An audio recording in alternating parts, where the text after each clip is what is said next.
चलो भैया, पीडीएफ तो लग नहीं पा रही है, इसमें कोई वायरस है जिसकी वजह से फाइल कनेक्ट नहीं हो रहा है।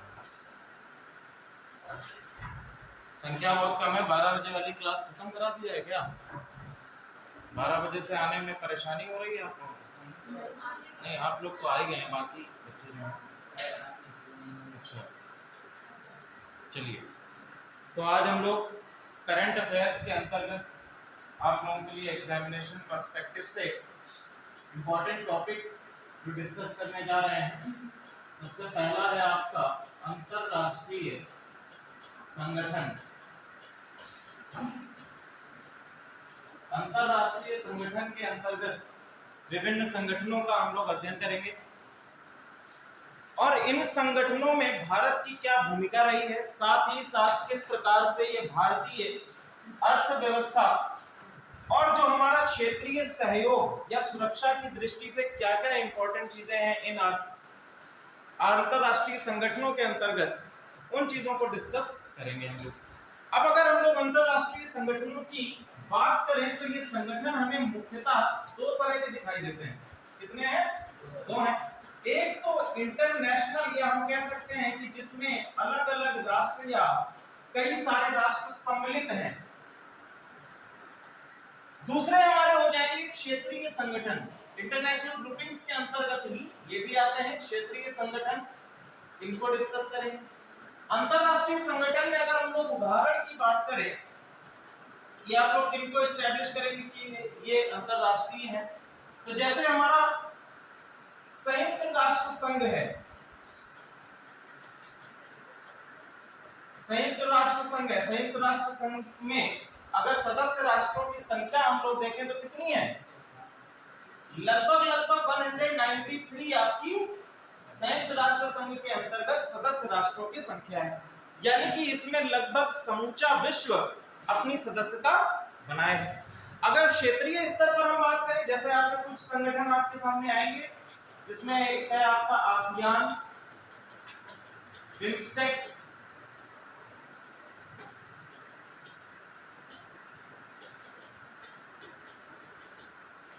ब्रिक्स, या हम क्वाड ग्रुपिंग्स की बात करें,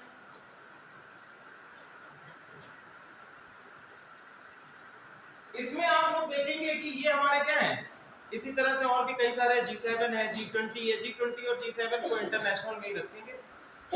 इनका जो संगठन, इन संगठनों के बनने का, या हम कह सकते हैं कि इनके उद्भव का जो कारण रहा है वो क्षेत्रीय सहयोग, या हम कह सकते हैं क्षेत्रीय इकोनॉमिक डेवलपमेंट रहा है।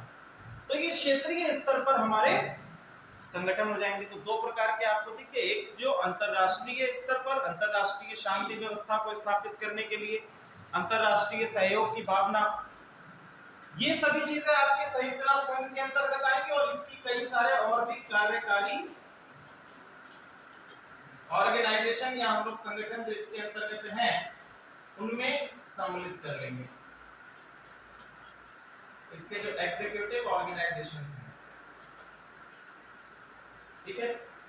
सबसे पहला हम लोग पढ़ेंगे आज संयुक्त राष्ट्र संघ।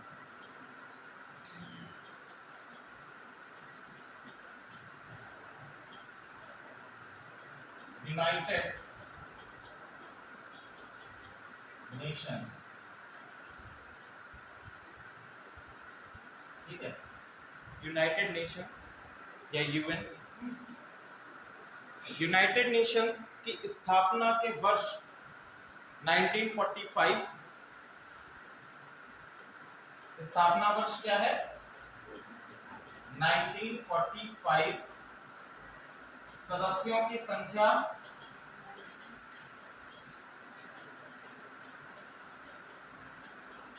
193। करंट सदस्यों की संख्या 193। इसका मुख्यालय कहां पर है? यूनाइटेड नेशंस का मुख्यालय कहां है? न्यूयॉर्क में इसका मुख्यालय है।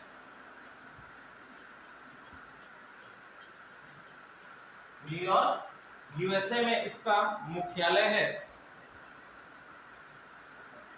अब बात करेंगे कि इसकी स्थापना के प्रमुख कारण क्या हैं? किन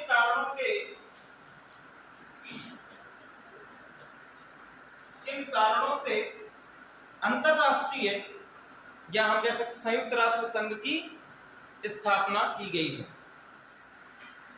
सबसे पहला लिखिए, हेग अंतरराष्ट्रीय शांति सम्मेलन।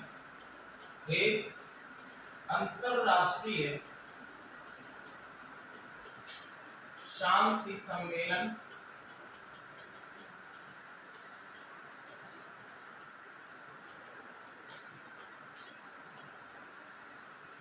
ये सम्मेलन आपका 1899 में हुआ है। 89 में, यहाँ पर 1899 में आपका हेग संयुक्त राष्ट्रीय अंतरराष्ट्रीय शांति सम्मेलन है। इसमें लिखिए, इस सम्मेलन में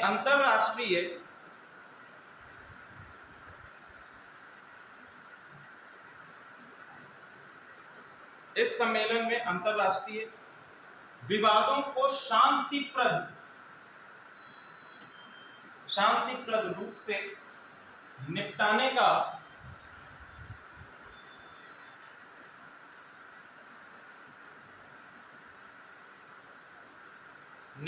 का सुझाव प्रस्तुत किया गया।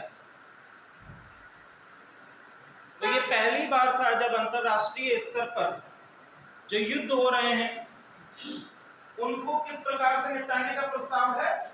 शांतिपूर्ण रूप से निपटाने का प्रयास या सुझाव है। इसी में हम लोग देखेंगे 1902 में इसी के अंतर्गत अगली पहल के रूप में आपका जो हेग अंतरराष्ट्रीय शांति सम्मेलन है, इसी की अगली कड़ी के रूप में 1902 में स्थायी मध्यस्थता न्यायालय की स्थापना की गई। स्थायी मध्यस्थता तथा न्यायालय की स्थापना।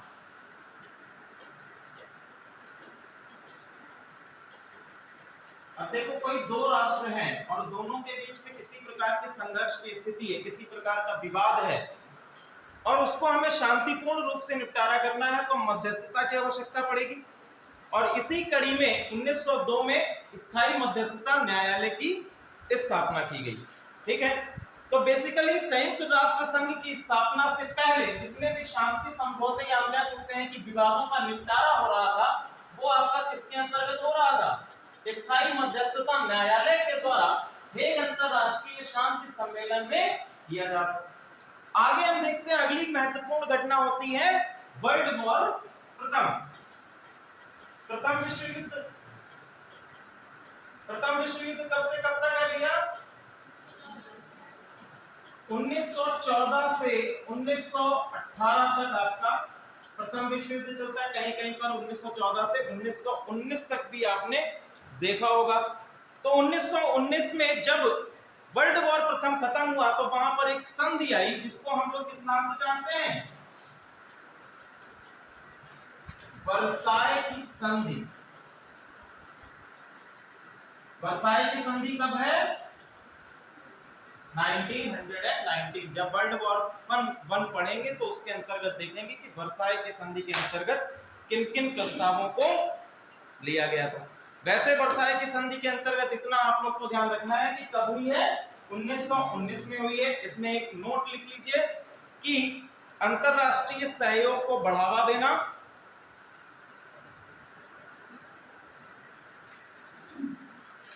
तथा शांति और सुरक्षा स्थापित करना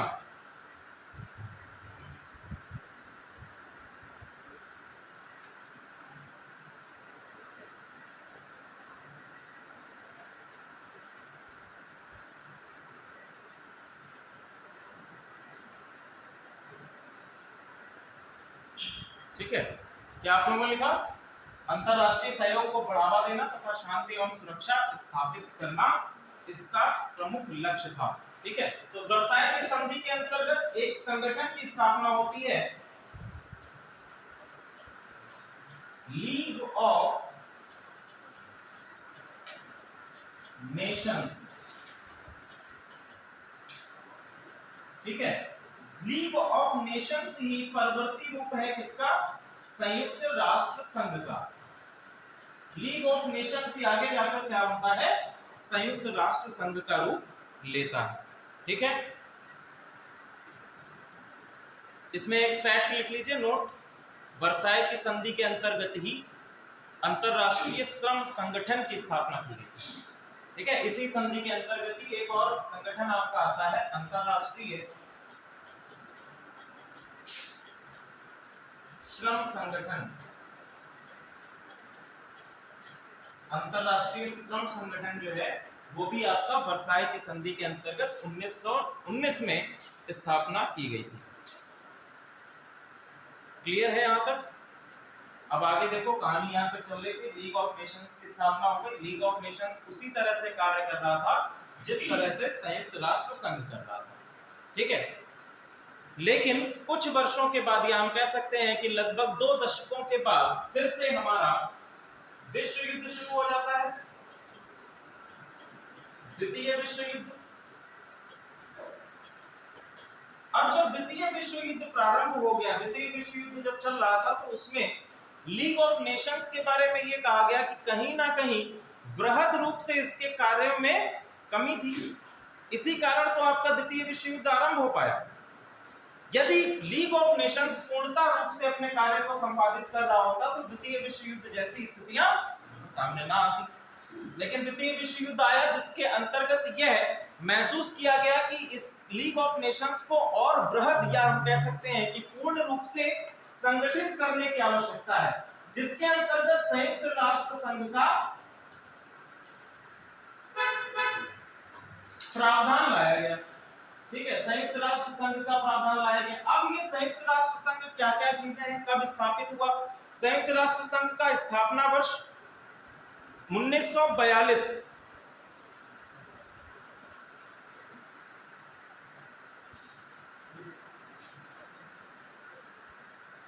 संयुक्त राष्ट्र संघ का स्थापना वर्ष 1942, और इसको कहा जाता है संयुक्त राष्ट्र संघ घोषणा पत्र।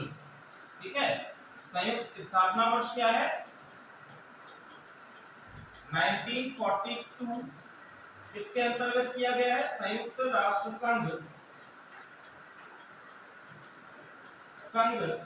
घोषणा पत्र।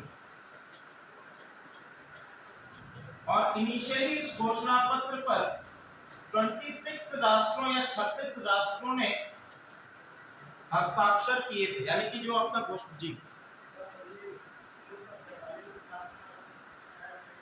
1945 जो है, अच्छा हाँ ठीक है, 1945 स्थापना वर्ष है, और ये जो घोषणा पत्र है ये 1942 में,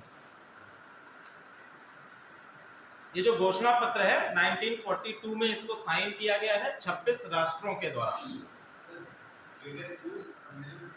ब्रिटेन वुड्स सम्मेलन आपका IMF और क्या कहते हैं, वर्ल्ड बैंक से रिलेटेड।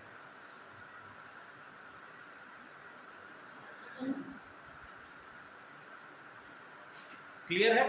तो आपका ये संयुक्त राष्ट्र संघ घोषणा पत्र के अंतर्गत 1942 में 26 राष्ट्रों के द्वारा इसको रेटिफाई किया गया, और इसी के अंतर्गत हम देखते हैं कि 1945 में जब हमारा वर्ल्ड वॉर खत्म होता है, समाप्त होता है, तब हमारा संयुक्त राष्ट्र संघ आता है।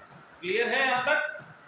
चलिए अब बात करते हैं संयुक्त राष्ट्र संघ के प्रमुख अंग कौन कौन से हैं। संयुक्त राष्ट्र संघ के प्रमुख अंग,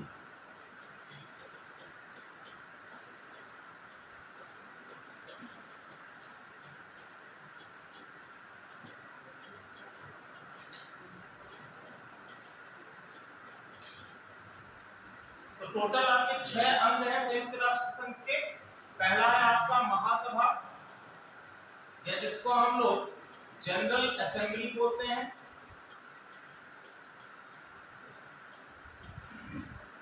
दूसरा है आपका सुरक्षा परिषद, सिक्योरिटी काउंसिल, UNSC, सुरक्षा परिषद।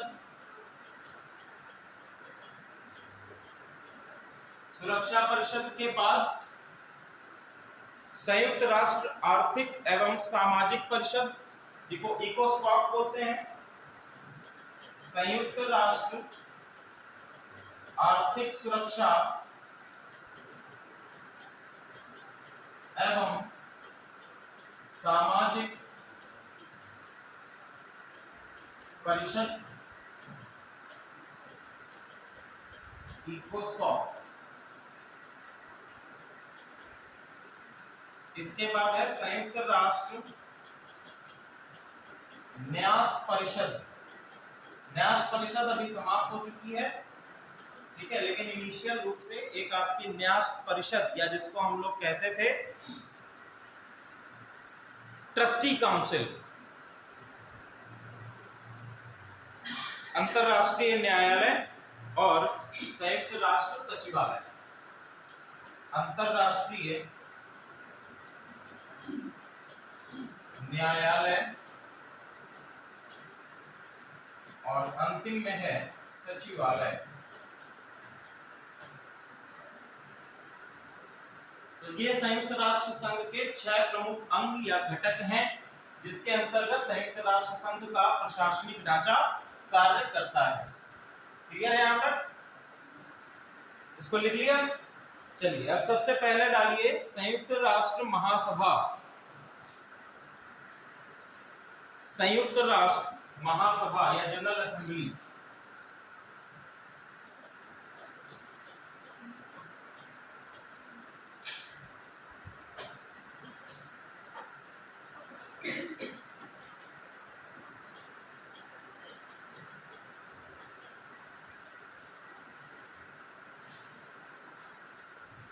जिस प्रकार से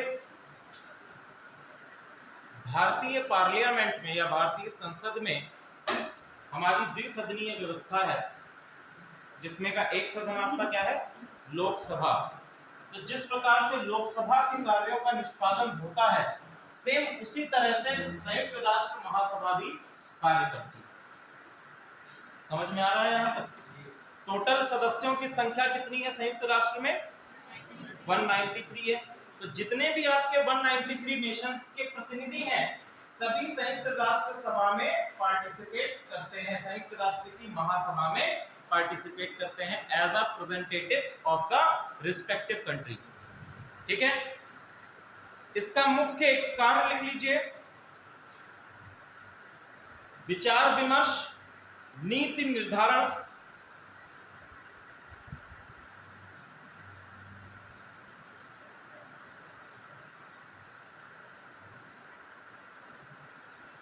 विचार विमर्श, नीति निर्धारण। संयुक्त राष्ट्र संघ की जितनी भी नीतियां होती हैं, इनका प्रतिवर्ष एक सभा का आयोजन किया जाता है न्यूयॉर्क में। इसको भी लिख लीजिएगा, प्रतिवर्ष सभा का आयोजन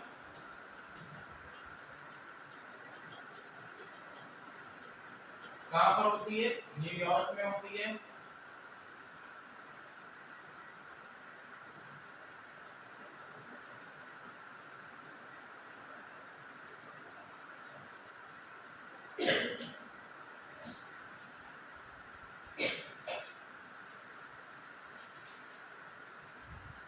संयुक्त राष्ट्र महासभा के वर्तमान अध्यक्ष, संयुक्त राष्ट्र सभा के वर्तमान अध्यक्ष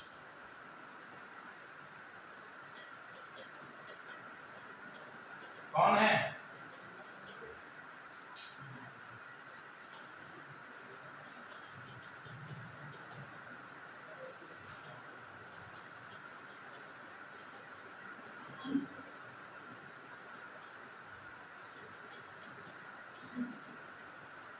ठीक है, तो संयुक्त राष्ट्र सभा के वर्तमान महासभा के अध्यक्ष हैं, ये ध्यान रखिएगा, संयुक्त राष्ट्र के अध्यक्ष नहीं है। संयुक्त राष्ट्र महासभा के वर्तमान अध्यक्ष कौन है? साबा कोरेसी है। ठीक है, सितंबर 2022 से ये है। किस कंट्री से बिलोंग करते हैं? हंगरी से बिलोंग करते हैं। हंगरी से ये बिलोंग करते हैं और 77वें अध्यक्ष के रूप में इनका कार्यकाल चल रहा है। कौन से पद, कौन से हैं? 77वें हैं ये, 77। इससे पहले शायद अब्दुल्ला करके थे, वो आपके मालदीव के हैं। वो 76वें थे। ठीक है, तो उनका कार्यकाल 2022 में समाप्त हो गया था और 2022 से 13 तक के लिए साबा कुरैशी को नॉमिनेट किया गया, चुना गया। अच्छा, संयुक्त राष्ट्र के अध्यक्ष कौन है? Antonio Guterres. ठीक है, नाम ध्यान रखिएगा, एंटोनियो गुटरेस। क्या समझ नहीं पा रहा हूँ, क्या कह रहे हैं? इसी में दुशीला कंबोज पता नहीं, ध्यान नहीं बताता हूँ। क्लियर है? अब देखो, इस महासभा के अंतर्गत आपकी 6 समितियां और हैं। ये आपकी जो महासभा है, इस महासभा के अंतर्गत 6 और समितियां हैं जिनको हम लोग कहते हैं मसौदा समितियां।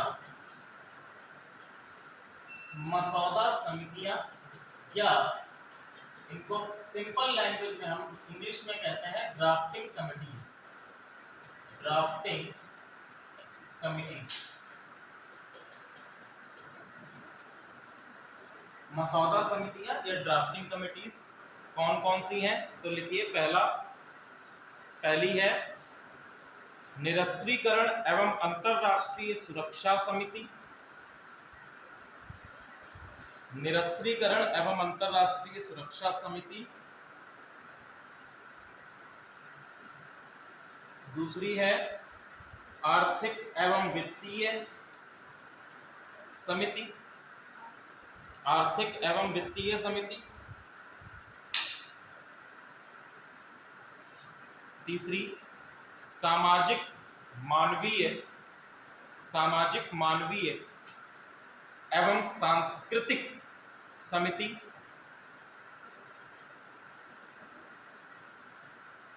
सामाजिक, मानवीय एवं सांस्कृतिक समिति। राजनीतिक एवं विऔपनिवेशीकरण। राजनीतिक एवं विऔपनिवेशिक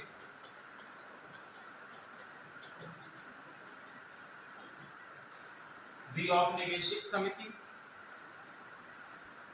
फिर है प्रशासनिक एवं बजटीय समिति। प्रशासनिक एवं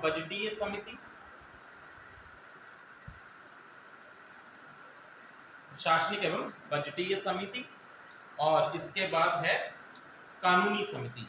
तो टोटल ये 6 समितियां हैं जो किसके अंतर्गत हैं? संयुक्त राष्ट्र महासभा के अंतर्गत है। तो जैसे कि इनका नाम है, अलग अलग आपने देखा होगा कि इनके नाम, जैसे आपका पहला है निरस्त्रीकरण एवं अंतरराष्ट्रीय सुरक्षा समिति। तो जितने भी आपके ऐसे मसौदे होंगे, ऐसे ड्राफ्ट होंगे जो महासभा के अंतर्गत पेश किए जाने हैं, जिसमें बात होगी निशस्त्रीकरण की। निशस्त्रीकरण, ठीक है। निशस्त्रीकरण का मतलब क्या होता है? निशस्त्रीकरण का मतलब क्या होता है? ठीक है, तो शस्त्र रहित करना। जैसे कि आपकी एक डील है जिसमें बात करी गई है नॉन एटॉमिक आर्म्स की, या हम कह सकते हैं गैर परमाणु हथियारों की बात करेंगे।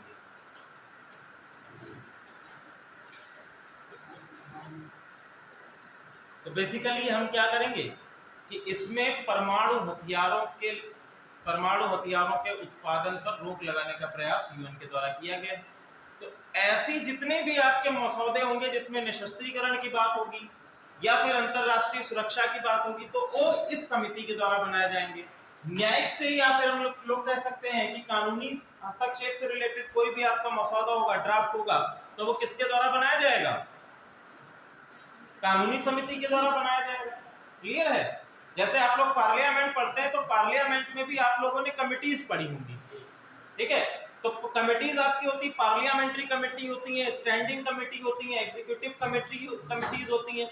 तो ये जितने भी आपके बिल्स या डिफरेंट टाइप्स ऑफ एक्ट जो लाए जाते हैं, सबसे पहले क्या होता है? उनका ड्राफ्ट बनता है। सबसे पहले तो क्या होता है? ड्राफ्ट होता है। ड्राफ्ट जैसे ही संसद में पेश किया जाता है तो क्या हो जाता है, बिल हो जाता है। सबसे पहले क्या है, मसौदा, मसौदे के बाद हो गया बिल, और बिल जब राष्ट्रपति के हस्ताक्षर हो जाते हैं तो क्या बन जाता है, एक्ट बन जाता है, या फिर हम कहते हैं क्या, अधिनियम बन जाता है। दोनों सदनों से पास होने के बाद राष्ट्रपति के हस्ताक्षर हो जाते हैं तो अधिनियम या एक्ट बन जाता है, कानून बन जाता है। अब इसको पास कराने के लिए जब कोई मसौदा पेश किया जाता है तो इसको पास कराने के लिए दो आपके तरीके होते हैं। पहला क्या होता है कि कुछ स्पेशल बिल होते हैं जिसके लिए हमें विशेष, या हम कहते हैं जिसको विशिष्ट बहुमत की आवश्यकता पड़ती है। यहाँ पर भी वही चीज है, महासभा के अंतर्गत भी हम लोग देखेंगे कि दो प्रकार के बहुमत होते हैं। एक आपका विशिष्ट बहुमत होता है और दूसरा क्या होता है, आपका साधारण बहुमत होता है।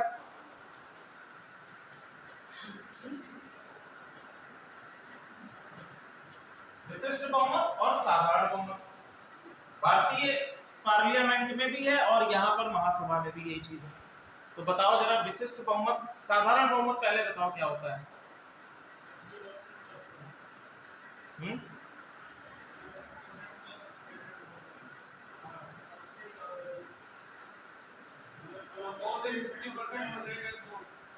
ठीक है, तो साधारण बहुमत क्या है, साधारण बहुमत सिंपल कहता है कि भैया कि जितने लोग प्रेजेंट हैं, जितने लोग प्रेजेंट हैं उसका 50+1 हमें दे। ठीक है, तो हम क्या कह देंगे कि साधारण बहुमत है। विशिष्ट बहुमत में क्या होता है, 2/3 होता है प्लस। देखो इसमें विशिष्ट बहुमत में दो चीजें सम्मिलित हो जाती है। पहली सम्मिलित क्या हो जाती है कि कुल संख्या का 2/3 होना चाहिए। ठीक है, यानी कि अगर 199 कंट्रीज हैं, 193 कंट्रीज हैं, तो इनका 2/3 इतना होना चाहिए। दूसरी चीज, जितने लोग प्रेजेंट हैं, जो साधारण बहुमत के अंतर्गत आ जाता है। ठीक है, तो जितने लोग प्रेजेंट हैं उसका भी 50+1 होना चाहिए, यानी प्रेजेंट हैं 50+1 हो, और साथ ही साथ वो कुल संख्या का 2/3 हो, लगभग 128 वोट्स होंगे तो आपका विशिष्ट बहुमत की जाएगा। साधारण बहुमत तो उसके अंतर्गत आ ही जाएगा। ठीक है, अगर 128 नेशंस होंगे तो 193 का 50+1 तो है ही, तो साधारण बहुमत वाला जो क्राइटेरिया है वो तो फॉलो हो ही जाएगा। सेम चीज हमारे पार्लियामेंट में भी होती है। क्लियर है, तो पार्लियामेंट में जब भी कोई ऐसा बिल पास कराना होता है जैसे कि जो संविधान की मूलभूत अवधारणा या हम कह सकते हैं मूलभूत संरचना को चेंज करना होता है, तो वहां वे सभी बिल कैसे पास होते हैं, विशिष्ट बहुमत से पास होते हैं, विशिष्ट बहुमत से ही पास होते हैं। क्लियर है, चलिए आगे हम लोग बात करेंगे। अगला आपका अंग है सुरक्षा परिषद। सुरक्षा परिषद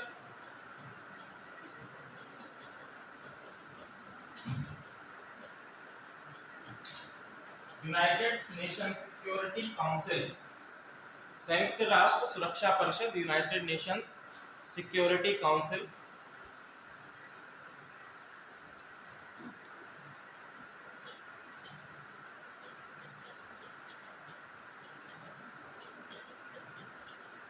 कुल सदस्यों की संख्या इसमें 15 होती है। 5 आपके स्थायी सदस्य हैं और 10 आपके अस्थायी या फिर हम लोग कहते हैं नॉन परमानेंट मेंबर्स होते हैं। ठीक है, इन नॉन परमानेंट मेंबर्स के जो 10 मेंबर्स हैं इनका क्षेत्रीय आधार पर चयन किया जाता है। ध्यान रखिएगा, इनका क्षेत्रीय आधार पर चयन किया जाता है, जिसको हम लोग कहते हैं लोकल रिप्रेजेंटेशन, लोकल रिप्रेजेंटेशन कहते हैं। ठीक है, तो अलग अलग आपके कॉन्टिनेंट से कुछ रिप्रेजेंटेशन निर्धारित किया गया है और उस रिप्रेजेंटेशन के आधार पर ही राष्ट्रों का चयन अस्थायी तौर पर किया जाता है। सबसे पहले हम लोग बात करेंगे कि स्थायी सदस्य कौन कौन से हैं।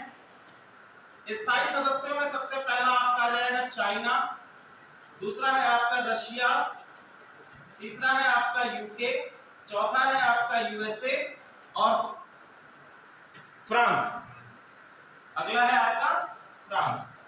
तो ये सभी क्या है आपके स्थायी सदस्य हैं। चीन, रूस, यूनाइटेड किंगडम,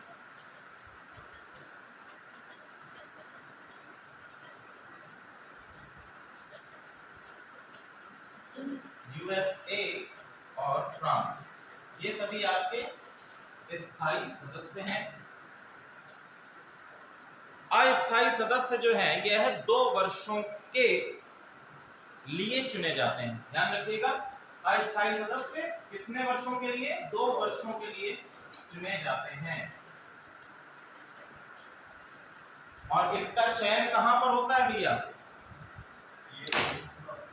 महासभा में होता है। ठीक है, जो हम लोगों ने अभी इससे पहले इसका अंग पढ़ा है महासभा, महासभा के अंतर्गत इन अस्थायी सदस्यों का चयन किया जाता है।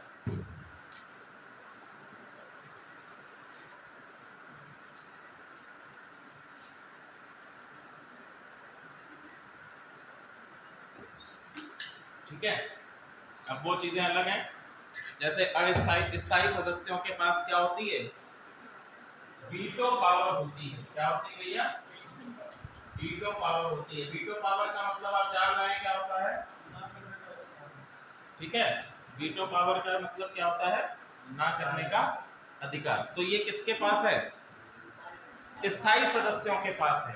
ठीक है, स्थायी सदस्यों के पास वीटो पावर का अधिकार होता है, इतना आप लोग लिख लीजिए। और ये सदस्य राष्ट्रों, जो आपके नए राष्ट्रों को चुना जाता है, ये जो अस्थायी राष्ट्र चुने जाते हैं, इनके चुनाव में भी अपने वीटो पावर का यूज कर सकते हैं। ठीक है, अभी जनवरी में 5 नए सदस्य राष्ट्रों को अस्थायी तौर पर चुना गया है। जनवरी 2023 में 5 नए सदस्य राष्ट्रों को चुना गया है। इनको नाम लिख लीजिए। इनके पहला है अल्बानिया, ब्राजील, गेबॉन, घाना। अल्बानिया, ब्राजील, गेबॉन, घाना और संयुक्त राष्ट्र अमीरात, यूनाइटेड अरब अमीरात, संयुक्त अरब अमीरात, यूनाइटेड अरब एमिरेट्स। ये आपके 5 सदस्य नए चुने गए हैं, जिनका कार्यकाल समाप्त हुआ है। जो बाहर गए हैं उसमें लिखिए दिसंबर 2022 में इनका कार्यकाल समाप्त हुआ है। कौन से नेशंस हैं जिनका कार्यकाल समाप्त हुआ है? पहला है Bharat, Ireland, Kenya, Mexico. Bharat, Ireland, Kenya, Mexico, Norway. ठीक है, Bharat, Ireland, Kenya, Mexico, Norway, ये 5 कंट्रीज हैं जिनका दिसंबर 2022 में कार्यकाल समाप्त हो गया है। दिसंबर 2022 में इनका कार्यकाल समाप्त हुआ है और इनकी जगह जनवरी 2023 से 5 नए राष्ट्रों को शामिल किया गया है अस्थायी सदस्य के तौर पर। वो आपके हैं, पहला अल्बानिया, दूसरा है ब्राजील, तीसरा है गेबॉन, घाना और संयुक्त अरब अमीरात। ठीक है, अब आप लोगों के लिए होमवर्क ये है, और ये एग्जामिनेशन के लिए भी इंपॉर्टेंट है, कि जितने भी कंट्रीज आपके नए शामिल हुए हैं, पहला काम आप लोग क्या करेंगे कि इनकी राजधानी, इनकी कैपिटल। दूसरा काम आप क्या करेंगे? इनकी मुद्रा, करेंसी। तीसरा कि यहाँ पर ये जो भी राष्ट्र हैं ये किस कॉन्टिनेंट में है, किस कॉन्टिनेंट में है, ये आप लोगों को करना है। यदि कोई महत्वपूर्ण शिखर है, यहाँ पर कोई आपका पिक पॉइंट है, कोई महत्वपूर्ण स्टेट है, उसको भी आप लोग देख लेंगे। जैसे हमने इसमें किया है, तो आप लोग जब इसका पीडीएफ खोलोगे अपने फोन में तो उसमें सारी चीजें लिखी हुई हैं कि कौन कौन से पीक्स हैं, मैप के साथ में है इसमें। ठीक है, अभी सेंड नहीं किया है पीडीएफ, करप्ट हो गया है तो उसको बना के सेंड करें। क्लियर है?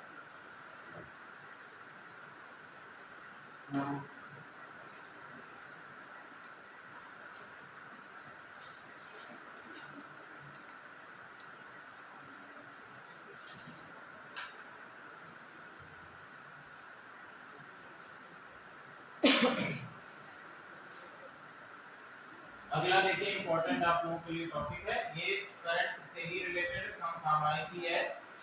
इसमें है सुरक्षा परिषद में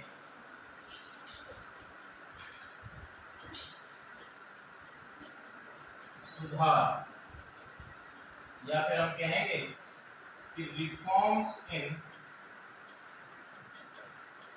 यूएनएससी। अब देखो, संयुक्त राष्ट्र संघ की जब स्थापना हुई थी तो मूल रूप से इसका जो अंग है यूएनएससी, ये भी इसके साथ ही ओरिजिन में आया, लेकिन अभी तक इसमें कोई भी ऐसे महत्वपूर्ण सुधार नहीं किए। जैसे आपका सबसे महत्वपूर्ण क्या चीज है कि जैसे स्थायी सदस्य आपने कह दिया, स्थायी सदस्यों की संख्या 5 हमने कही, तो 5 स्थायी सदस्य जो है काफी लंबे समय से यही राष्ट्र स्थायी सदस्य के तौर पर बने हुए हैं।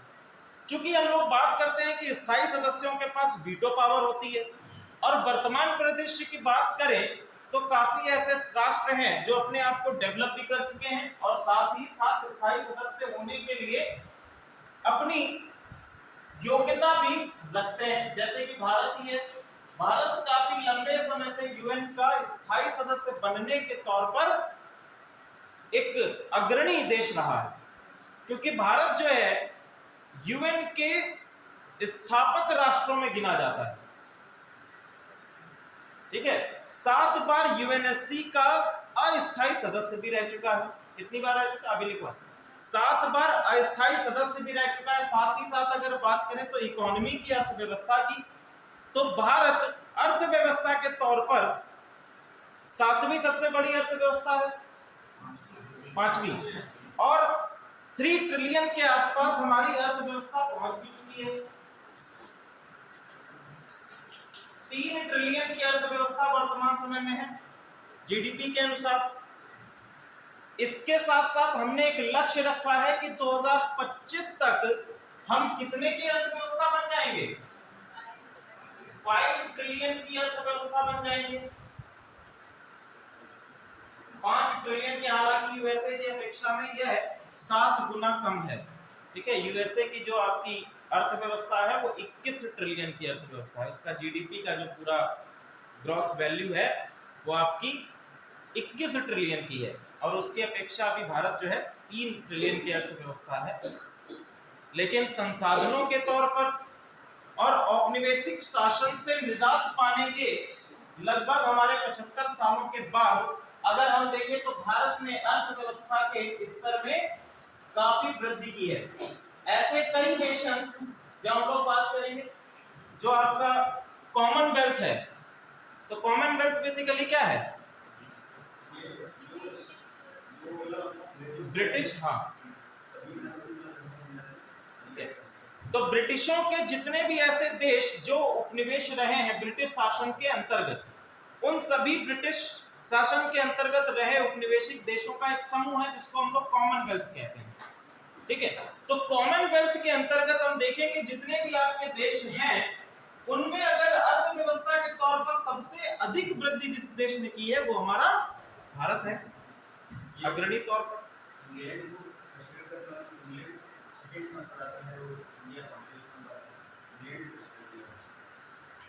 यहाँ सुनाई नहीं देता।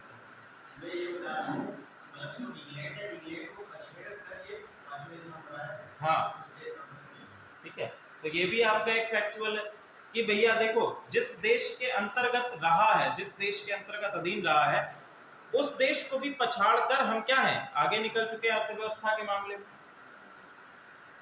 इंग्लैंड को पछाड़ कर हम 5वें स्थान पर पहुंचे।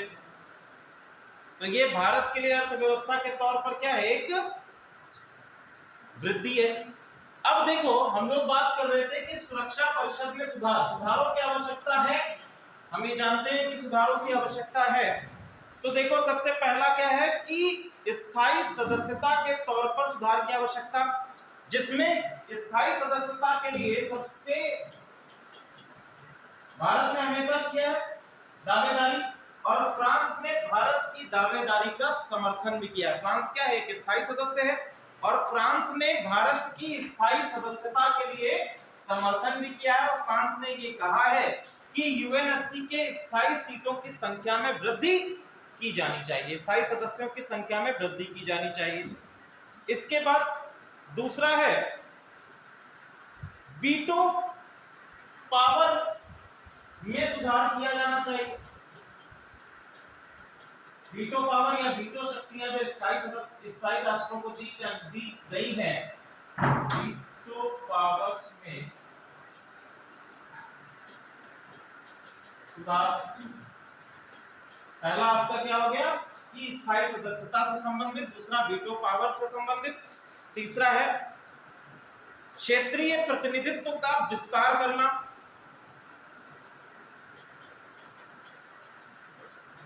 क्षेत्रीय प्रतिनिधित्व का विस्तार। देखो इसमें बेसिकली बात की जा रही है जो आपके अस्थायी सदस्य हैं। अस्थायी सदस्य कितने हैं? 10 हैं, ठीक है। तो हम कह रहे हैं कि 10 जो आपके अस्थायी सदस्य हैं इनकी संख्या में भी वृद्धि करेंगे ताकि हमारा क्षेत्रीय जो प्रतिनिधित्व है वो और अधिक बढ़ सके।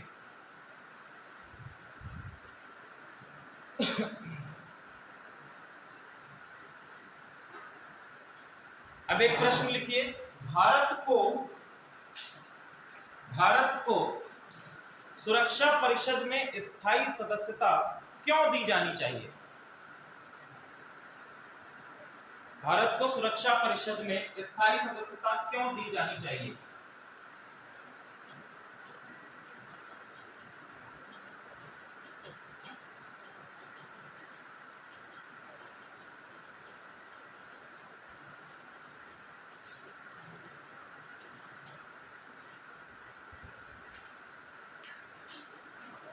कुछ एक पॉइंट्स हैं जिसके अंतर्गत हम इसको तय करेंगे। सबसे पहला क्या है?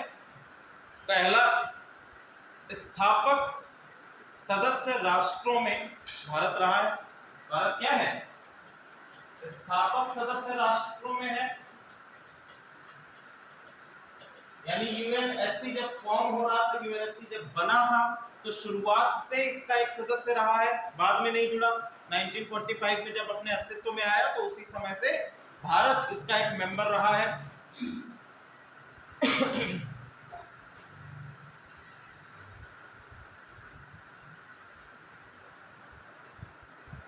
दूसरा, विश्व भर में भारत के 8,500 से अधिक पीस कीपिंग सैनिक, 8,500 से अधिक सैनिक आपके तैनात हैं। किसके हैं ये भैया भारत के हैं, और इनका मुख्य काम क्या है? पीस कीपिंग या शांति व्यवस्था को बनाए रखना। शांति व्यवस्था को बनाए रखना, ये वैश्विक स्तर पर बात कर रहे हैं। तो वैश्विक स्तर पर 8,000 से अधिक सैनिक जो हैं, शांति सैनिक तैनात हैं, भारत के हैं, ठीक है। और ये संयुक्त राष्ट्र संघ के जितने आपके सैनिक हैं उसकी दुगने हैं ये। तो दूसरा पॉइंट ये हो गया इंडिया की, यहाँ पर जो आप लोग महत्वता देख रहे हैं यूएन के अंतर्गत, यूएनएससी के अंतर्गत।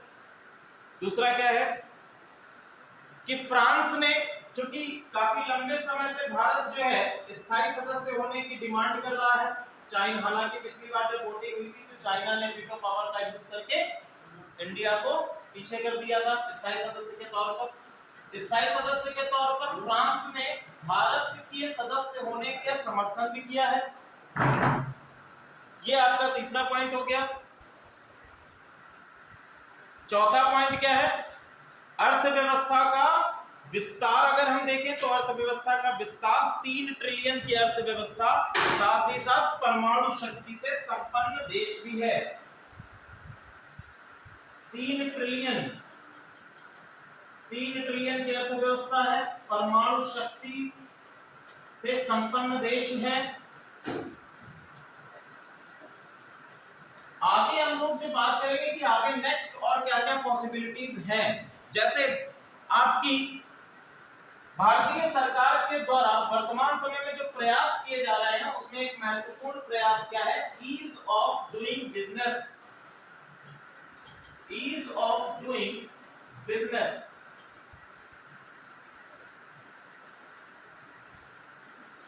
व्यापार करने की सुगमता।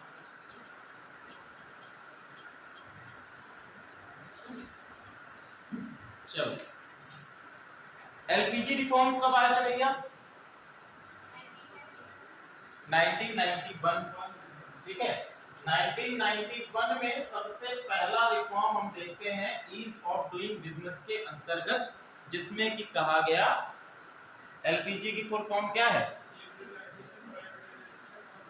लिबरलाइजेशन, यानी हम क्या करेंगे, उदारीकरण करेंगे। दूसरा हमने कहा कि प्राइवेटाइजेशन यानी निजीकरण करेंगे। तीसरा हमने कहा वैश्वीकरण या ग्लोबलाइजेशन। तो इसमें प्रमुख हमारा उद्देश्य क्या था कि हम अपने फॉरेक्स को बढ़ाएं, जो हमारा एफडीआई है, फॉरेन डायरेक्ट इन्वेस्टमेंट है, इसको बढ़ाएं। अब फॉरेन डायरेक्ट इन्वेस्टमेंट बढ़ेगा कैसे? लिबरलाइजेशन करके। ठीक है, वही चीजें वर्तमान समय में भी हम लोग देख रहे हैं। वर्तमान समय में भी क्या है, एफडीआई को बढ़ाने के लिए हमारे देश के अंतर्गत हम क्या कर रहे हैं, इंफ्रास्ट्रक्चरल डेवलपमेंट कर रहे हैं। इंफ्रास्ट्रक्चर डेवलप कर रहे हैं। जब हमारे पास इंफ्रास्ट्रक्चर होगा तो जाहिर सी बात है कि फॉरेन इन्वेस्टमेंट आएगा। दूसरा चीज, हमने एक नया कोविड-19 के बाद हमने एक मिशन आरंभ किया जिसको नाम क्या दिया गया, मेक इन इंडिया। ठीक है, मेक इन इंडिया यानी कि हम भारत में बनाएं। और तीसरा हम लोगों ने बात करी किसकी, आत्मनिर्भर भारत की। किसकी बात करी है, आत्मनिर्भर भारत की।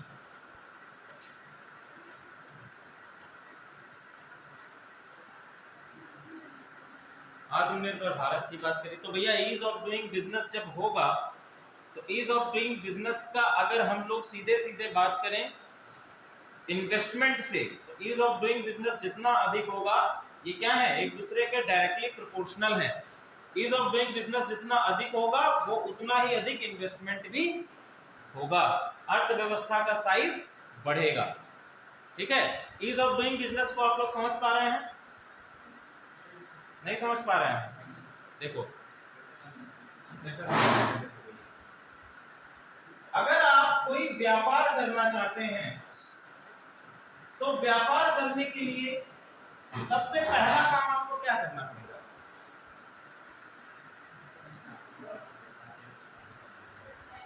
अगर आप एक निकाय के तौर पर व्यापार करना चाह रहे हैं, सबसे पहला काम आपको क्या, अपने आप को रजिस्टर्ड कराना होगा।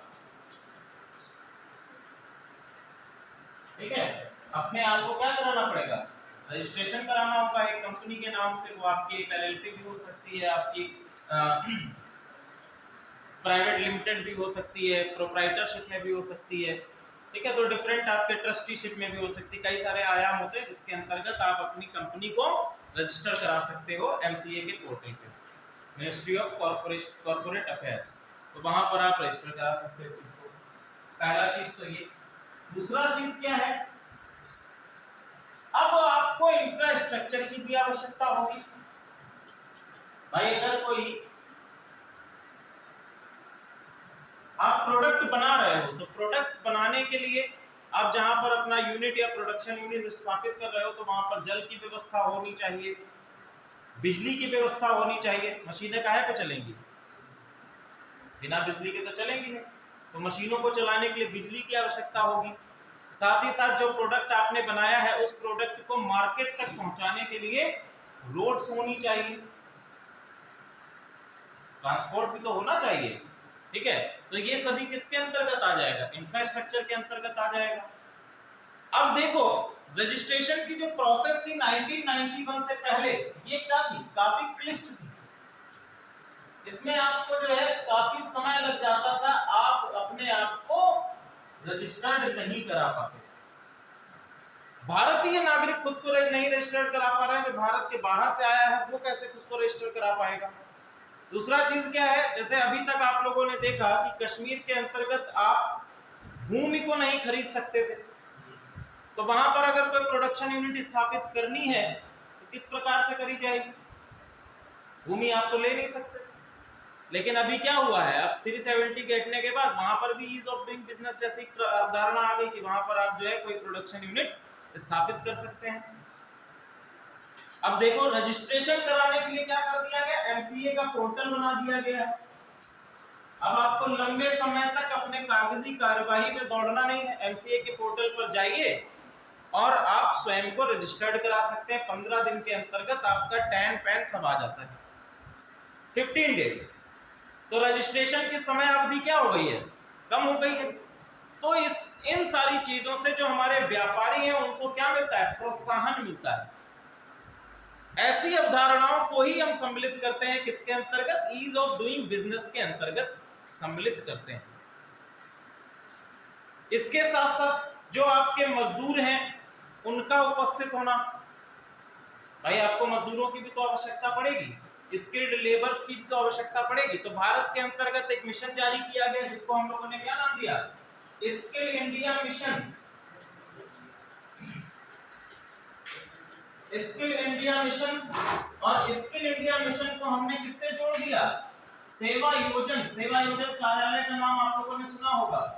तो सेवा योजन कार्यालय पहले किसी एक क्षेत्र में एक छोटा सा कार्यालय बना दिया जाता था, वहां पर जाके आप लोगों ने कोर्स भी किए होंगे, कंप्यूटर कोर्स वगैरह कराए जाते थे पहले सेवा योजन से। तो अब इन्होंने क्या किया है, स्किल इंडिया मिशन को सेवा योजन से करा दिया। जो भी व्यक्ति, जो भी छात्र स्किल इंडिया के अंतर्गत अपना रजिस्ट्रेशन कराता है उसका डायरेक्टली डेटा कहां पर आ जाता है, सेवा योजन पोर्टल पे आ जाता है। तो कोई भी अगर प्राइवेट कंपनी है उसको किसी एक स्किल्ड पर्सन की आवश्यकता है, सेवा योजन से जाकर डेटा उठाकर उस पर्सन को अपनी कंपनी में रोजगार दे सकता है। तो आपको इधर उधर भटकने की आवश्यकता नहीं है, जो कंपनियां आई उसको इधर उधर भटकने की आवश्यकता नहीं है कि भैया आप एक ऐसा स्किल्ड लेबर चाहिए, स्किल्ड पर्सन चाहिए, वो डायरेक्टली यहां से स्टूडेंट्स को ले सकता है। तो उसके लिए क्या है, ये भी तो ईज ऑफ डूइंग बिजनेस है, बिजनेस करने के लिए इजी है। जो हमारी वर्तमान समय में टेक्निकल रेवोल्यूशन हुआ है, अभी आप लोग देख ले होंगे डिफरेंट आपकी जॉब सर्च या इंजन्स आ गए हैं, जॉब साइट्स आ गई हैं, उन पर आप अपना रजिस्ट्रेशन करा सकते हैं, तो कंपनीज को आसानी से पर्सन्स मिल जाते हैं। क्लियर है यहां तक, चलिए। तो ये हम सभी चीजें सम्मिलित कर सकते हैं कि ये ईज ऑफ डूइंग बिजनेस है, इसके अंतर्गत भारतीय जीडीपी क्या होगी, और अधिक बढ़ेगी। ठीक है, तो ये सभी कारण थे जिसके अंतर्गत भारत को संयुक्त राष्ट्र सुरक्षा परिषद में स्थायी सदस्य के तौर पर सदस्यता मिलनी चाहिए। क्लियर है यहां तक? आगे क्या है, और भी एक तो पॉइंट है कि दुनिया का सबसे बड़ा लोकतंत्र है, एशिया की तीसरी सबसे बड़ी अर्थव्यवस्था है,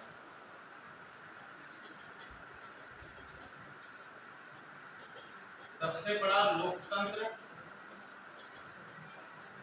एशिया में। अर्थव्यवस्था के तौर पर अगर बात करें तो एशिया का थर्ड लार्जेस्ट इकोनॉमी है भारत।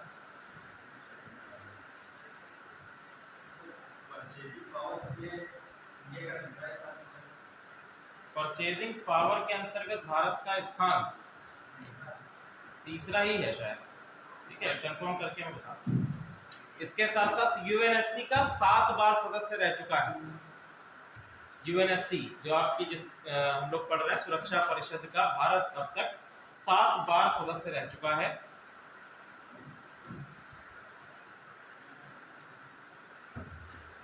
G77 G77 इसको हम लोग आगे पढ़ेंगे ग्रुपिंग्स के अंतर्गत। G77 G4 quad, quad group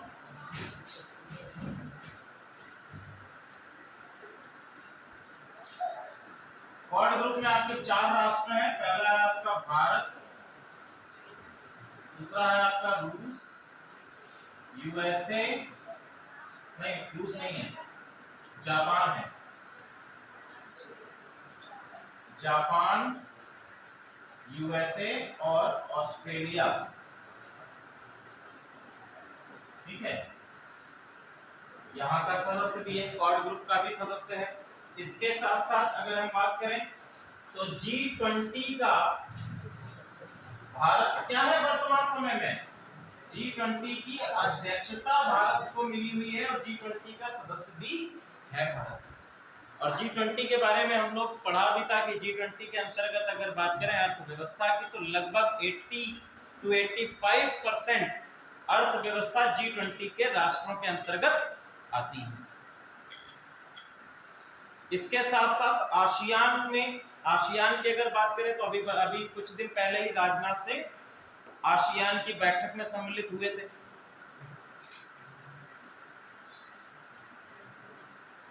अरे ASEAN, association of south east,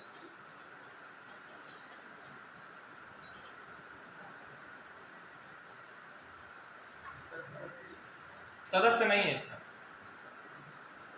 देखो आसियान के अंतर्गत एक अवधारणा है कि एक कंट्री को, कुछ कंट्रीज को वहां पर बुलाया जाता है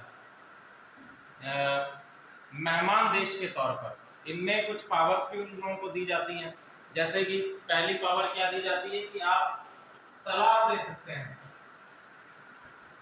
सलाह देने की शक्ति दी जाती है। दूसरा क्या दिया जाता है कि आप जो विविध चर्चाएं हो रही हैं उनमें सम्मिलित हो सकते हैं।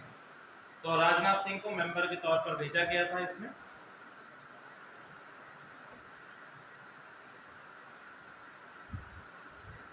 अच्छा, एक और क्वेश्चन लिख लीजिए और उसका आंसर आप लोग स्वयं लिखिएगा सोच के। क्वेश्चन ये है, यूएनएससी की सदस्यता से भारत को क्या लाभ है?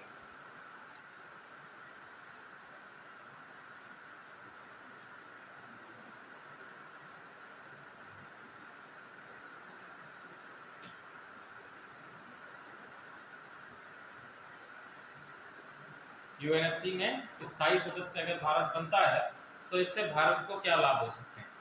चलो एक एक करके पूछ ही लेते हैं तो आंसर निकल के आ जाएगा। बताओ, यदि भारत यूएनएससी का स्थायी सदस्य बनता है तो क्या लाभ होगा?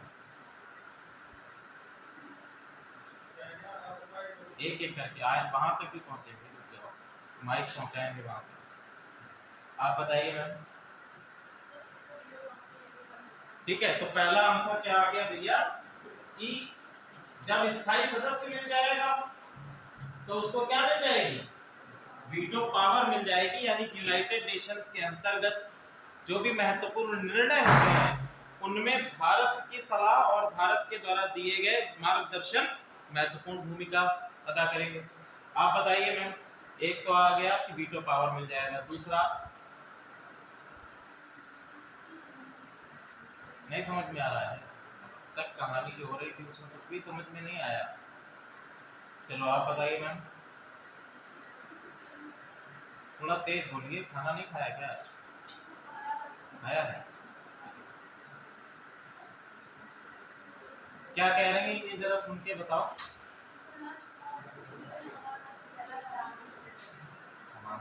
चलो आप बताइए, पीछे चलो आप बताइए सर। हाँ,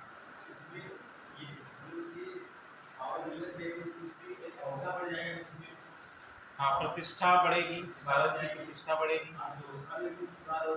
ठीक है, यहाँ जो अन्य मतलब जो यहाँ पर व्यापार होगा, यहाँ जो कंपनियां भी या भारत से बनाएंगी उसमें लाभ हो जाएगा। ठीक है, जम्मू कश्मीर वाला मुद्दा तो खत्म हो गया। जम्मू कश्मीर को तो खत्म कर दिया हमने, 370 को हटाकर सब खत्म कर दिया। पाकिस्तान के उसको बोलने को, वो तो हमारा अंतरराष्ट्रीय न्यायालय पहले कह चुका है उसके बारे में। हाँ, ये है सियाचिन वाला मुद्दा आप कह सकते हैं, जो अक्साई चीन का हिस्सा है, जो अभी तक चाइना के पास में है, वो मुद्दा आपका थोड़ा सा हम कह सकते हैं कि सॉल्व हो सकता है, क्योंकि इतना पार्ट जो है ये अक्साई चीन के अंतर्गत आ जाता है, सियाचिन नहीं, सॉरी, अक्साई चीन इसको बोलते हैं, और ये पूरा जो आपका एरिया है ये चाइना के प्रभुत्व में है। और ये एक धारणा है कि भारत एक शांति देश है, एक शांति विश्व शांति स्थापित करने के लिए। हाँ ठीक है। दूसरा चीज जो खैर ठीक है, तो पहला हमने क्या निकाला कि वीटो पावर आ जाएगी। दूसरी चीज हमने क्या निकाली कि भारत की प्रतिष्ठा में वृद्धि होगी। तीसरा चीज हमने क्या निकाली कि भैया जो चीन का प्रभुत्व है एशिया में, चीन का जो आपका प्रभुत्व लगातार बढ़ता जा रहा है। डिफरेंट आपके जैसे हिंद महासागर के क्षेत्रों में चीन क्या कर रहा है कि लगातार अपना, जैसे श्रीलंका का एक पोर्ट है हम्बनटोटा, श्रीलंका के आसपास ही तो वहां पर जो है चाइना अपने आप को एस्टैब्लिश करने का प्रयास कर रहा है, अपनी नेवी, अपना जो आपकी सैन्य शक्ति है वहां पर एस्टैब्लिश कर रहा है, जिससे भारत पर किसी भी दशा में आप कह सकते हैं यदि कोई युद्ध होता है भारत के साथ में चाइना का, तो अपनी सैन्य शक्ति को तुरंत ही डिप्लॉय कर सकेगा। तो उस प्रभुत्व को, हिंद महासागर में चाइना के प्रभुत्व को कम करना, बेसिकली हम लोग कहेंगे कहां पर, हिंद महासागर में। तिब्बती क्षेत्रों के हम लोग, तिब्बती क्षेत्र की अगर बात करें तो वहां से भी चाइना जो है अपनी जो रोड पॉलिसी है, चाइना की एक पॉलिसी है जिसमें वो कहता है, चाइना की एक पॉलिसी है बॉर्डर रोड पॉलिसी, सीमा सड़क नीति। तो जितनी भी वन चाइना पॉलिसी, क्या वन रोड वन बेल्ट, नहीं वन बेल्ट वन रोड ही है, ठीक है, वो उसी के अंतर्गत है। आपकी जो सीमा सड़क नीति है चाइना की, उसी के अंतर्गत है। बेसिकली चाइना क्या कर रहा है कि जितने भी आपकी सीमाएं हैं, सीमा से सटे हुए देश हैं, उन तक क्या कर रहा है, रोड का निर्माण कर रहा है। रोड्स भी ऐसी जो मोटरेबल रोड्स हों, क्योंकि युद्ध के समय में मोटरेबल रोड्स की सहायता से सेना तक रसद पहुंचाना इंपॉर्टेंट होता है। रसद का मतलब जो आपके गोला बारूद है, खाने की सामग्रियां हैं, उसको पहुंचाना आवश्यक होता है ताकि युद्ध में विराम ना आ सके। ठीक है, तो अगर आपकी रोड्स होंगी, ट्रांसपोर्ट होगा, तो आसानी से आप पहुंचा पाएंगे। क्लियर है यहाँ तक? चलिए,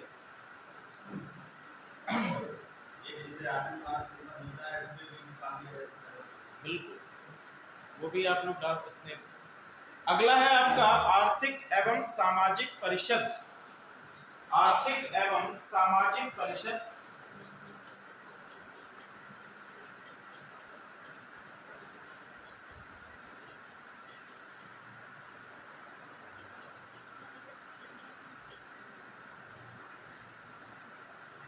आर्थिक एवं, देखो इसको एक बार पढ़ लो सारी चीजों को, संयुक्त राष्ट्र संघ, और फिर हम बताएंगे कि अभी वर्तमान समय में क्या क्या चीजें चल रही हैं। तब इनको बताने की आवश्यकता नहीं पड़ेगी कि भैया ये क्या है, ये कौन सी बला है। इकोसॉक किसको कहते हैं? इकोसॉक,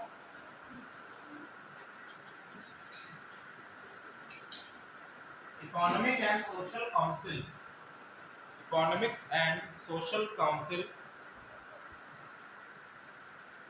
सदस्य 54, 54 सदस्य होते हैं इसके अंतर्गत। सदस्यों की संख्या कितनी है? 54 है। ठीक है, इन सदस्यों का चुनाव कितने वर्षों के लिए किया जाता है? 3 वर्षों के लिए किया जाता है। किसके द्वारा किया जाता है? तो ये किसके द्वारा चुने जाते हैं? महासभा के द्वारा किए जाते हैं। जनरल असेंबली जो आपकी सबसे पहला हमने घटक पढ़ा है, उसके द्वारा 3 वर्षों के लिए 54 सदस्यों का, 54 सदस्यों का निर्माण, सदस्यों का चयन किया जाता है। ठीक है, इकोसॉक के अंतर्गत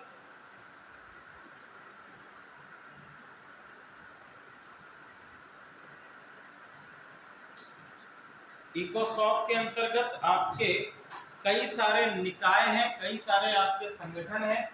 कौन कौन से संगठन हैं? सबसे पहला है आपका ILO, अंतरराष्ट्रीय श्रम संगठन। ILO के बाद नेक्स्ट है संयुक्त राष्ट्र खाद्य एवं कृषि संगठन, फूड एंड एग्रीकल्चरल ऑर्गेनाइजेशन, खाद्य एवं कृषि संगठन। खाद्य एवं कृषि संगठन, खाद्य एवं कृषि संगठन के बाद लिखिए यूनेस्को। यूनेस्को, यूनेस्को की फुल फॉर्म पता है आप लोगों को? अभी बताएंगे, इसको ऐसे लिखा रहता है यूनेस्को। यूनेस्को के बाद लिखिए WHO, विश्व स्वास्थ्य संगठन, विश्व स्वास्थ्य संगठन, विश्व बैंक, विश्व स्वास्थ्य संगठन WHO। WHO के बाद लिखिए वर्ल्ड बैंक,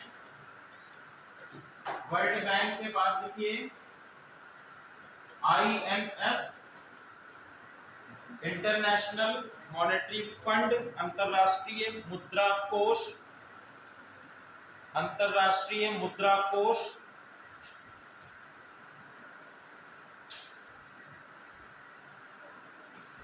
इसके बाद अंतरराष्ट्रीय नागरिक उड्डयन संगठन, अंतरराष्ट्रीय नागरिक उड्डयन संगठन, अंतरराष्ट्रीय नागरिक उड्डयन संगठन।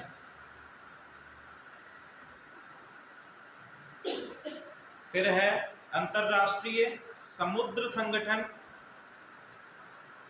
अंतरराष्ट्रीय समुद्री संगठन।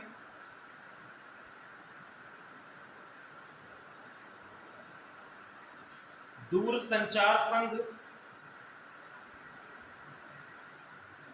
डाक संघ, डाक, सार्वभौमिक डाक संघ,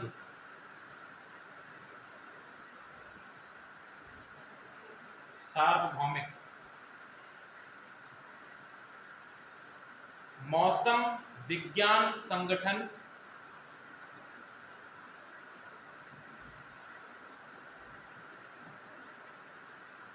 विश्व बौद्धिक संपदा संगठन, विश्व बौद्धिक संपदा संगठन। अंतरराष्ट्रीय कृषि विकास कोष, अंतरराष्ट्रीय कृषि विकास कोष।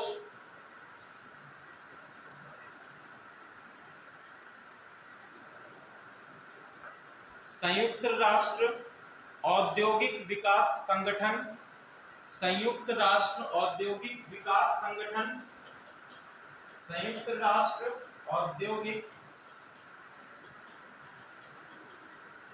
विकास संगठन।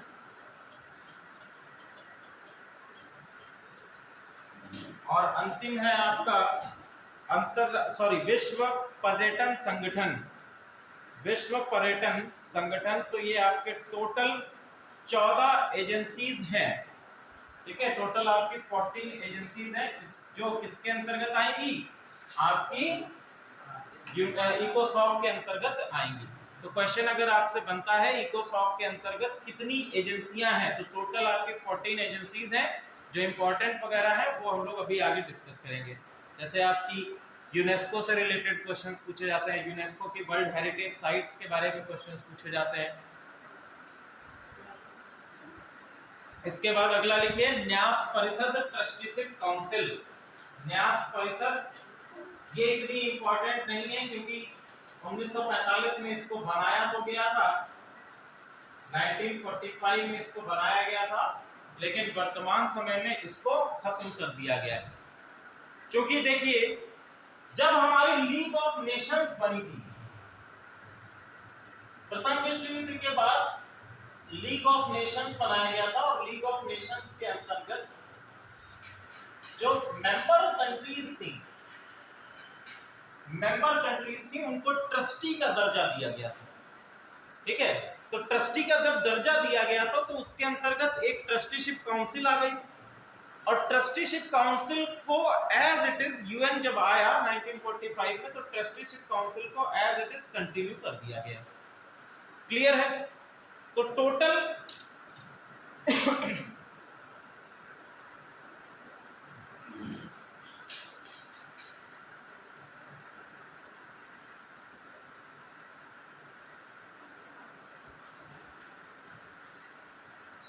टोटल जो है ट्रस्टीशिप काउंसिल के अंतर्गत सदस्यों की संख्या आपकी 7 हुआ करती थी।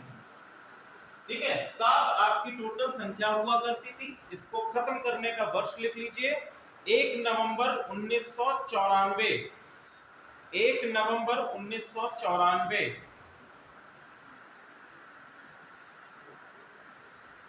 1944 में ट्रस्टीशिप काउंसिल को खत्म कर दिया गया। क्या 1994 ठीक है, 1 नवंबर 1994 से न्यास परिषद का संचालन बंद कर दिया गया। न्यास परिषद का संचालन बंद कर दिया गया। ठीक है, चूंकि ये है नहीं काम की, इससे रिलेटेड क्वेश्चन भी अब नहीं आएंगे। न्यास परिषद वर्तमान समय में चल भी नहीं रही है, तो क्वेश्चन इससे एग्जामिनेशन जी बताएं।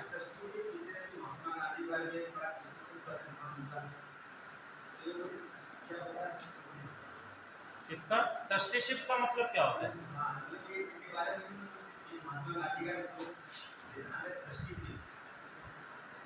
महात्मा गांधी का सिद्धांत ट्रस्टीशिप है।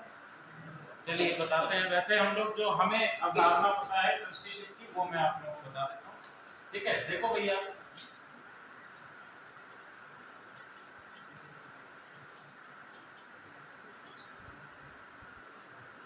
इसके लिए हम लोगों को जाना होगा कंपनीज रजिस्ट्रेशन एक्ट के अंतर्गत।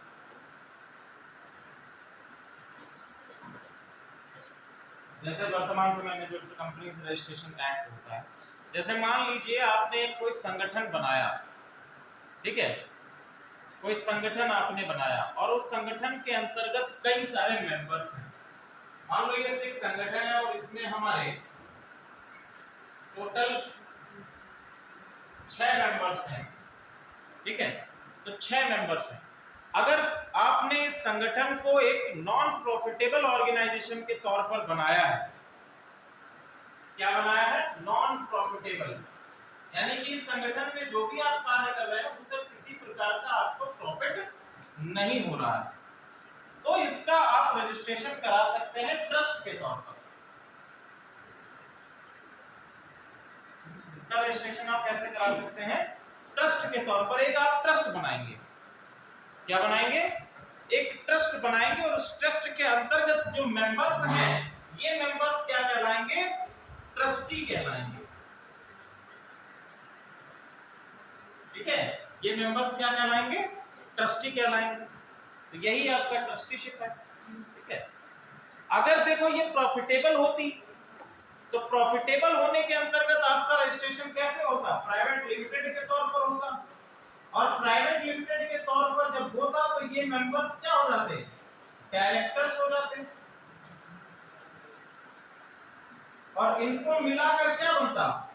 बोर्ड ऑफ डायरेक्टर्स बनता। और ऐसे क्या बन रहा है? ट्रस्टीशिप बन रहा है, और मेंबर्स क्या है? ट्रस्टी। क्लियर है? चलिए,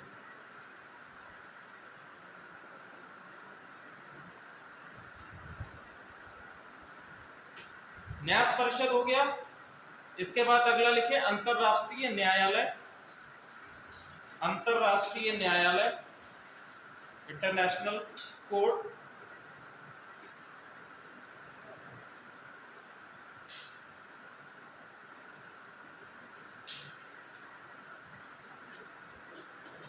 स्थापना वर्ष 1945 में इसको स्थापित कर दिया गया था, और इसका कार्य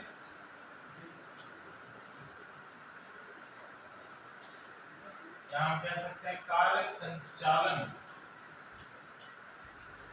1946 में इसका कार्य संचालन स्थापित कर दिया गया था। ठीक है, तो इससे पहले हम लोगों ने जो 1920 में एक कोर्ट की स्थापना करी गई थी, जिसको हम लोगों ने स्थायी न्यायालय, अंतरराष्ट्रीय न्याय के स्थायी न्यायालय, उसका स्थान लिया है इसमें। ठीक है, 1920 में 1920 में अंतरराष्ट्रीय न्याय का स्थायी न्यायालय बनाया गया था। उसकी स्थान किसने ले लिया है? अंतरराष्ट्रीय न्यायालय ने उसका स्थान लिया है। भैया अंतरराष्ट्रीय न्यायालय का मुख्यालय कहाँ पर है? क्या? हेग। ठीक है, तो इसका आपका मुख्यालय लिख लीजिए कहां पर है? हेग में इसका मुख्यालय है।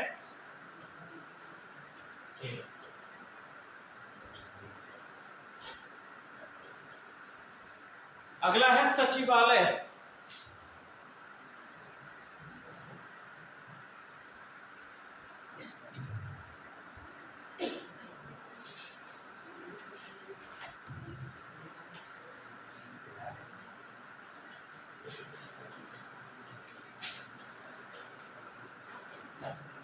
सेक्रेटेरिएट।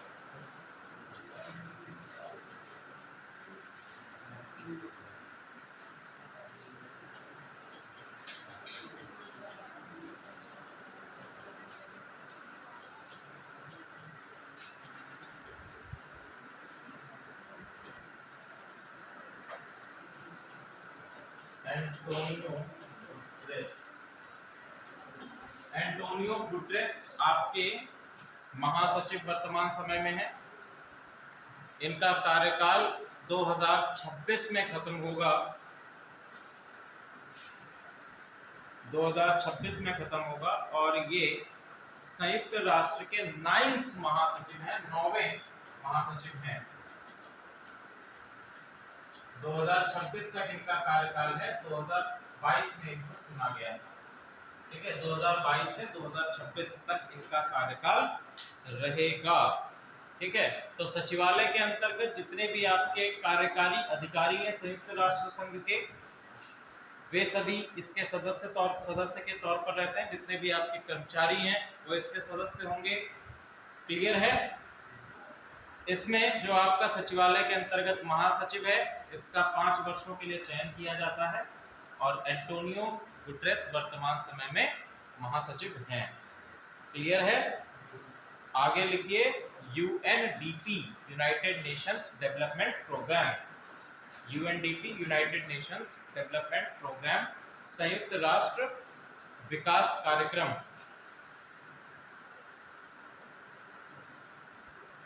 संयुक्त राष्ट्र विकास कार्यक्रम शुरुआत 1965 में इसकी शुरुआत की गई थी। आगे लिख लीजिए इसका मुख्यालय, इसका हेडक्वार्टर कहां पर है? इसका हेडक्वार्टर है न्यूयॉर्क में। ठीक है, न्यूयॉर्क में इसका हेडक्वार्टर है। भारत इसका सदस्य है। यूनाइटेड नेशन डेवलपमेंट प्रोग्राम में भारत इसका सदस्य है।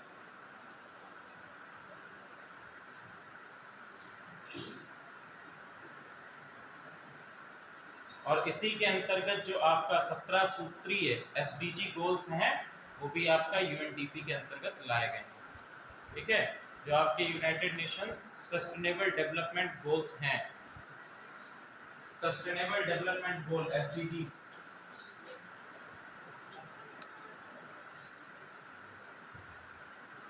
आगे लिखिए United Nation environment programme.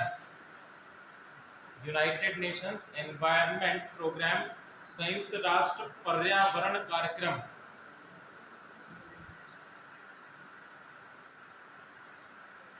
UNEP,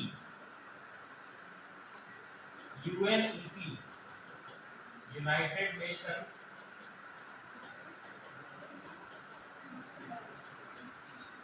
environment programme, संयुक्त राष्ट्र पर्यावरण कार्यक्रम। 5 जून 1972, 5 जून 1972 में इसको बनाया गया। 5 जून 1972 हेडक्वार्टर इसका कहाँ है भैया? हेडक्वार्टर इसका नैरोबी केनिया में है। ठीक है, नैरोबी केनिया में है। इसके द्वारा जो रिपोर्ट दी जाती है उसको लिख लीजिए। ये रिपोर्ट से रिलेटेड आपसे क्वेश्चन पूछे जाते हैं। एक एक रिपोर्ट जो पिछले वर्ष आई है उसको हम लोग आगे आने वाली क्लास में चर्चा करेंगे। रिपोर्ट आपकी पहली कौन सी है? Emission gap report. Emission gap report. देखो ये रिपोर्ट जितनी भी आती है इसमें भारत की जो रैंक मिली हुई है उससे रिलेटेड आपसे क्वेश्चन पूछा जा सकता है। एमिशन गैप रिपोर्ट के अंतर्गत जो आपकी कंट्रीज हैं उनमें कार्बन एमिशन के अंतर्गत रैंकिंग दी जाती है। ठीक है, कार्बन एमिशन का मतलब समझ में आ रहा है? क्या कह रहे हैं? हाँ, कार्बन उत्सर्जन। क्या? हाँ, तो वो आपकी रिपोर्ट जो है एमिशन गैप रिपोर्ट जो है आपकी इसी के द्वारा की जाती है। जब रिपोर्ट को पढ़ेंगे तो उसके अंतर्गत क्या क्या घटक सम्मिलित होते हैं, डिफरेंट नेशंस की क्या उसमें रैंकिंग है, उसको हम लोग डिस्कस करेंगे। इसके बाद है global environment outlook. Global environment outlook, global environment outlook, ये भी इन्हीं के द्वारा दी जाती है। एमिशन गैप रिपोर्ट हो गया, ग्लोबल एनवायरनमेंट आउटलुक हो गया, invest into healthy planet, invest into healthy planet, invest into healthy planet,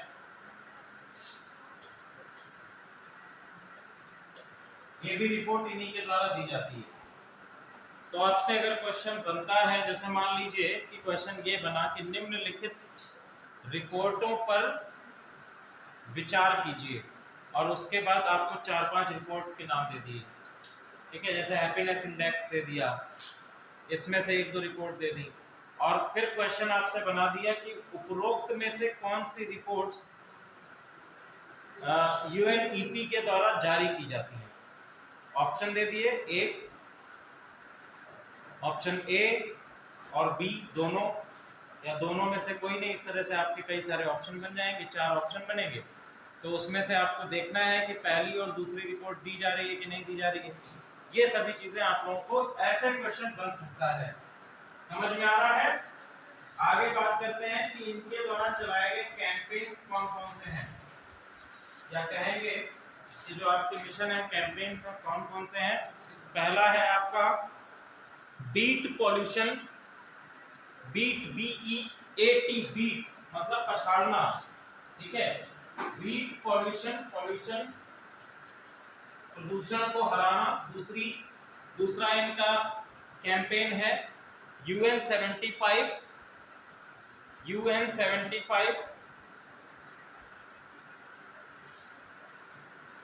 world environment day, world environment day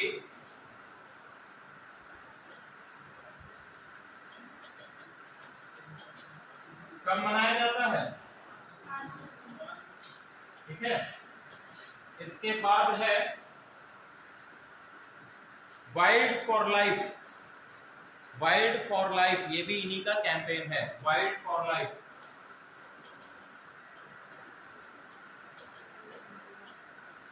ये भी इन्हीं का कैंपेन है।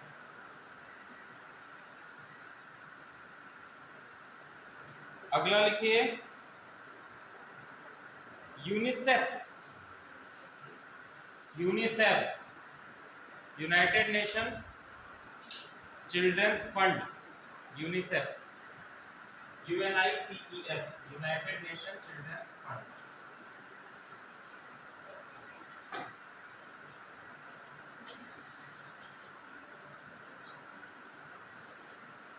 ठीक है, तो यूनिसेफ का स्थापना वर्ष 1946, headquarter New York USA, headquarter New York USA। ठीक है, बाकी जो घटक हैं उनको नेक्स्ट क्लास में हम लोग चर्चा करेंगे। तब तक आप लोग थोड़ा सा रेस्ट ले लीजिए। 5 से 10 मिनट में नेक्स्ट क्लास हम लोग